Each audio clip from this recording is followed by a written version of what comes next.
ఇవాళ కేటీఆర్ కేసీఆర్ హరీష్ రావు మాట్లాడుతున్నారు.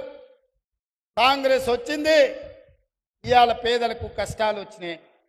నేను చెప్పదలుచుకున్నా, పేదలకు ఎవరికి కష్టాలు రాలే, మీ కుటుంబానికి కష్టాలు వచ్చినాయి. ఆ కష్టాలను కప్పిపుచ్చుకోవడానికి పేదల మీద నెట్టే ప్రయత్నం చేస్తున్నాడు. మన అసెంబ్లీలో మాట్లాడుతూ నేను కొన్ని ప్రశ్నలు అడిగి ప్రతిపక్ష నాయకుడు రావాలి అని సూచన చేస్తే కేటీఆర్ అన్నాడు, ఆయన రాడు, మేమే వస్తాం, బావా బామార్దులమే సమాధానం చెప్తామని. టీవీలో చూసినట్టున్నాడు. 24 తారీఖు నాడు కేటీఆర్ మాట్లాడింది.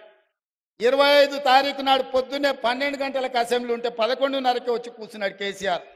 వీడు తిక్కలోడు, అసలే తిరణాలకు పోతే ఎక్కడానికి దిగడానికి సరిపోయింది అన్నట్లా వీడు ఏం చేసి వస్తాడో, వీడికి చేతికిస్తే ఇది ఎక్కడ పోతా అని వచ్చి పొద్దున్నే అసెంబ్లీలో కూర్చున్నాడు.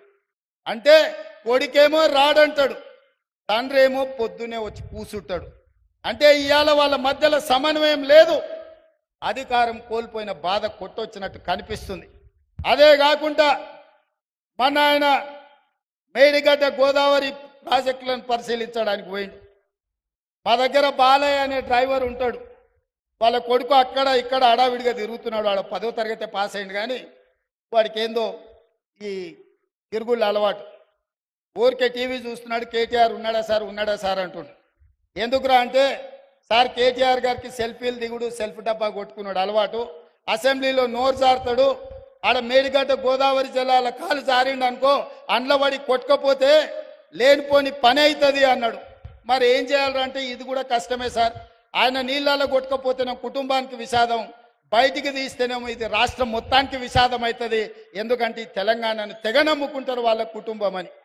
అందుకే ఈరోజు ఈ తెలంగాణ రాష్ట్రంలో ప్రజలని వంచినందుకు 2023లో ప్రభుత్వానికి రాకుండా ఓడగొట్టింది. బుద్ధి మారక, అహంకారం తగ్గక అల్పం మాటలు మాట్లాడుతుంటే పార్లమెంటులో గుండు 0 ఇచ్చిండ్రు టీఆర్ఎస్కు.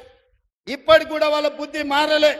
ప్రభుత్వం చేస్తున్న సంక్షేమ కార్యక్రమాలకు, ప్రభుత్వం తీసుకుంటున్న నిర్ణయాలకు సంపూర్ణంగా సహకరించి ప్రతిపక్ష పాత్ర పోషించి ఈ ప్రభుత్వానికి సూచనలు ఇస్తే కనీసం పంచాయతీ ఎన్నికల్లో ఏమైనా వస్తుండే. కానీ ఇప్పుడు పంచాయతీ ఎన్నికలలో కూడా వాళ్ళకు వచ్చే అవకాశం లేదు. ఇక్కడున్న వేదిక మీద ఉన్న మా నాయకులకు నేను ఒక మాట చెప్పదలుచుకున్నా. ఇక్కడున్న మా కార్యకర్తలకు అసెంబ్లీ ఎన్నికలు అయిపోయినాయి, పార్లమెంట్ ఎన్నికలు అయిపోయినాయి. అసలైన తొలి వెలుగు. ఫాలో వాట్సాప్ @తొలి వెలుగు అఫీషియల్.